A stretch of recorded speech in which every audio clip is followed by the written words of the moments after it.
Hello friends, आपका हमारे YouTube channel पर Sanjay academic Adipur YouTube channel पर बहुत बहुत स्वागत है।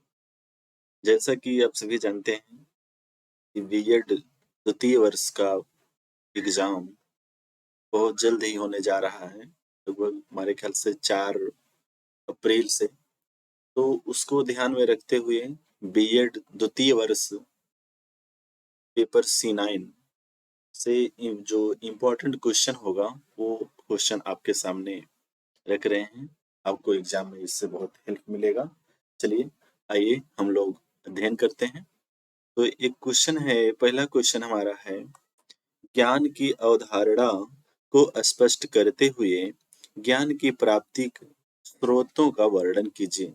आपसे पूछा जाएगा कि ज्ञान की अवधारणा को स्पष्ट कीजिए, ज्ञान किसे कहते हैं, ज्ञान कैसे प्राप्त किया जाता है, ज्ञान प्राप्त के कौन कौन से स्रोत हैं, उनका वर्णन कीजिए। ऐसा प्रश्न आपसे पूछा जा सकता है। चलिए इसके बारे में हम लोग अध्ययन करते हैं।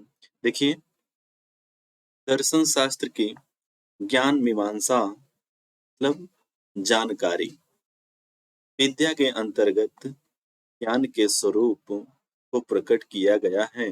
जो दर्शन शास्त्र को ज्ञान मीमांसा की विद्या के अंतर्गत ज्ञान के स्वरूप को प्रकट किया गया है। ज्ञान एक प्रकार की वह विद्या होती है जिन्हें हम विभिन्न प्रकार के क्षेत्रों में प्रयोग करते हैं। ठीक है, तो जिन्हें हम विभिन्न प्रकार के क्षेत्रों में प्रयोग करते हैं। ज्ञान के अंतर्गत स्वरूप, संरचना, उद्भव एवं विकास का मूल्यांकन को स्पष्ट किया जाता है। ठीक है, जिसके अंतर्गत ज्ञान के अंतर्गत उसका स्वरूप, उसकी संरचना, उद्भव एवं विकास के मूल्यांकन को स्पष्ट किया जाता है, जिसे हम जिसे हम ज्ञान के बारे में पूर्ण रूप से समझ सकते हैं। लिए आइए हम लोग जानते हैं ज्ञान की अवधारणा। ज्ञान का क्या अवधारणा है? ज्ञान एक ऐसा शब्द है जो समान रूप से प्रयोग किया जाता है। ज्ञान किसी विषय या वस्तु के संबंध में जानकारी प्राप्त करता है। ज्ञान शब्द का अर्थ व्यापक होता है क्योंकि ज्ञान के आधार पर ही किसी भी विषय विशेष ज्ञान के आधार पर भी किसी भी विषय विशेष स्थान के बारे में जानकारी प्राप्त की जा सकती है। विषय वस्तु का संबंध ज्ञान से जुड़ा रहता है। जो विषय वस्तु होता है उस विषय वस्तु का संबंध ज्ञान से जुड़ा रहता है। इसलिए कहा गया है कि ज्ञान के दो रूपों में बांटा गया है, आध्यात्मिक जगत, भौतिक जगत। ठीक है, आध्यात्मिक जगत और भौतिक जगत। तो भौतिक जगत की वस्तुओं का ज्ञान उसके संपर्क में आने के साथ साथ उसका मनन, तर्क तथा चिंतन के आधार पर ज्ञान को प्राप्त किया जाता है। ठीक है, आइए भौतिक जगत का ज्ञान वस्तुओं के संपर्क में आने के बाद व्यक्ति अपने शारीरिक अंगों के आधार पर किसी भी प्रकार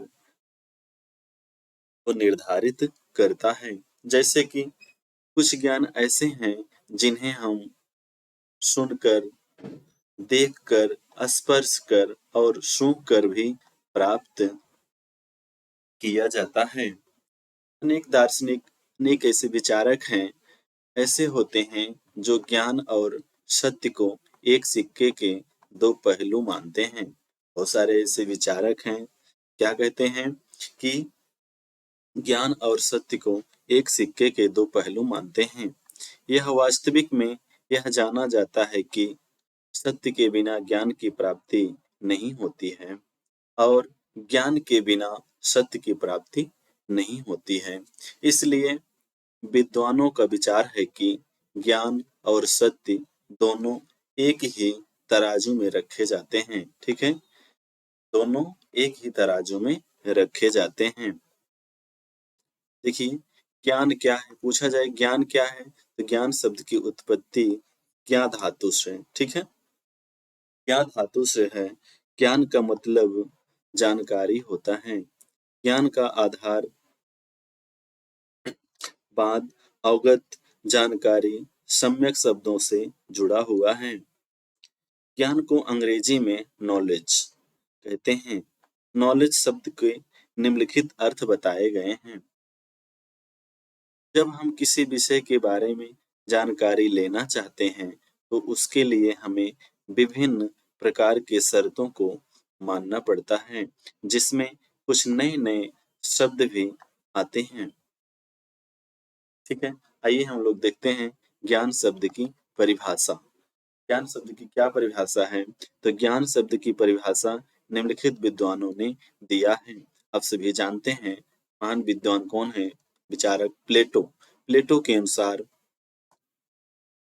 विचारों और दैवी व्यवस्था तथा आत्मा परमात्मा के स्वरूप को जानना ही सच्चा ज्ञान है। प्लेटो का कहना है विचारों और दैवी व्यवस्था तथा आत्मा परमात्मा के स्वरूप को जानना ही सच्चा ज्ञान है। सुकरात क्या कहते हैं? सुकरात के अनुसार ज्ञान सर्वोच्च सद्गुण है। सुकरात का कहना है कि ज्ञान सर्वोच्च सद्गुण है। तीसरा देखिए, विलियम्स जेम्स के अनुसार विलियम जेम्स ने कहा ज्ञान व्यवहार प्राप्ति और सफलता का दूसरा नाम है। विलियम जेम्स का कहना है क्या? ज्ञान व्यवहार प्राप्ति और सफलता का दूसरा नाम है। आप नाम सुने हैं रसेल के अनुसार। रसेल का कहना है कि ज्ञान वह है जो मनुष्य के मन को प्रकाशित करता है। ज्ञान वह है जो मनुष्य के मन को प्रकाशित करता है, उसे हम ज्ञान कहते हैं। आइए हम लोग समझते हैं ज्ञान की विशेषताएं। ज्ञान की विशेषताएं निम्नलिखित हैं। पहला पॉइंट है ज्ञान जीवन पर्यंत चलने वाली प्रक्रिया है। ज्ञान क्या है? जीवन पर्यंत चलने वाली प्रक्रिया है। ज्ञान एक प्रकार की वह शाखा मानी जाती है जो हम विभिन्न प्रकार के विषयों की जानकारी जीवन पर्यंत बनाए रखती है। दूसरा पॉइंट देखिए, ज्ञान को प्राप्त करने का कोई निश्चित सीमा नहीं होती है।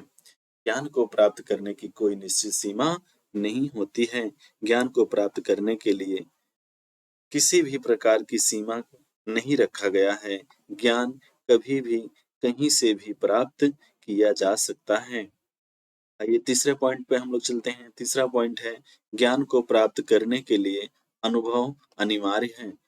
ठीक है, ज्ञान को प्राप्त करने के लिए अनुभव का होना बहुत जरूरी है, क्योंकि जब हमें किसी प्रकार का अनुभव होगा तो हमें किसी प्रकार का अनुभव नहीं होगा तो हमें किसी भी क्षेत्र में विशेष जानकारी नहीं हो पाएगी।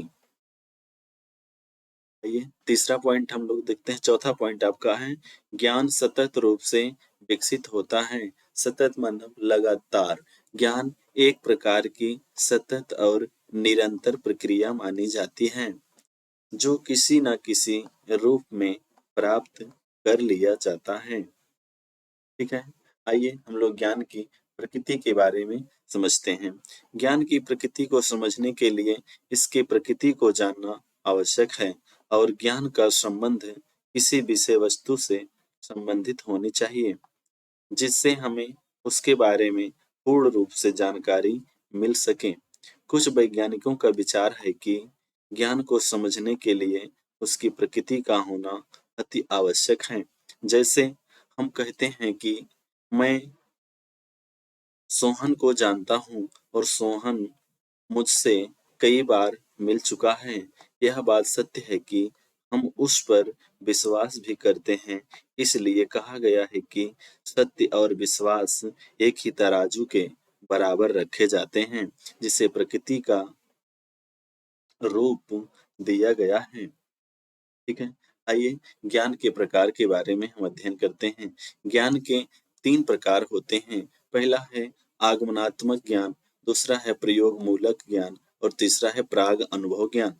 ठीक है, आइए देखते हैं। जिस प्रकार ज्ञाता को किसी विषय का ज्ञान होता है, ठीक उसी प्रकार ज्ञान का संबंध विषय और ज्ञान दोनों से होता है।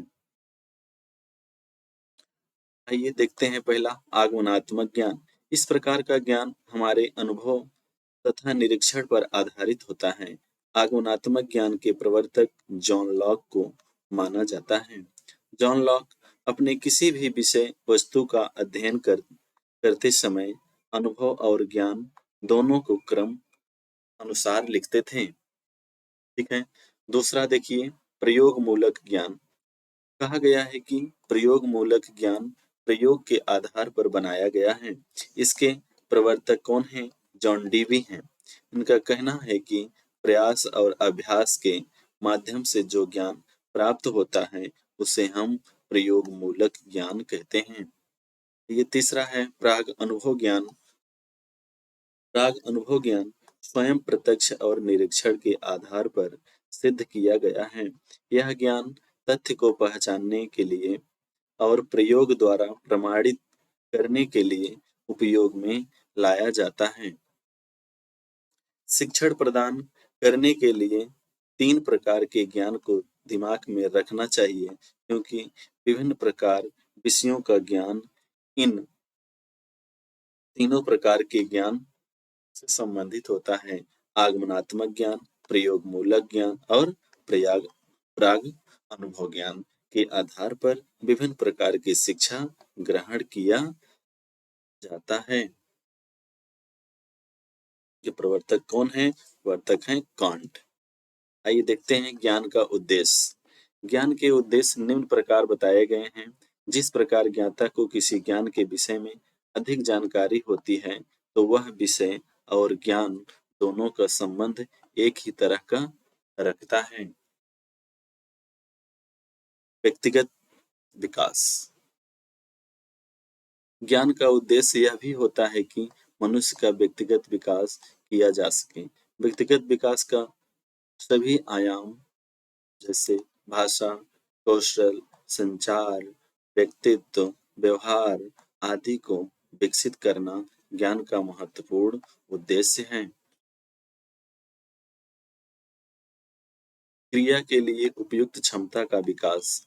ठीक है। ज्ञान का किसी भी क्रिया ज्ञान का किसी भी क्रिया को किस तरह से किया जाना चाहिए और उसके विषय में स्वयं की कितनी जानकारी होती है, इस तरह की क्रियाकलाप को ही क्रिया के लिए उपयुक्त क्षमता का विकास कहा जाता है। ठीक है। अगला देखिए, सूचनाओं को निश्चित आकार देना। ज्ञान का एक महत्वपूर्ण उद्देश्य यह है कि सूचनाओं को एक निश्चित रूप दिया जाए। जो सूचनाएं इधर-उधर बिखरी हुई रहती हैं, उन्हें यही और निश्चित आकार प्रदान करके सही तरीके से दूसरे तक पहुंचाया जाए। ठीक है। आज के लिए इतना ही। अगला क्वेश्चन हम अगले वीडियो में मिलते हैं। आज के लिए इतना ही।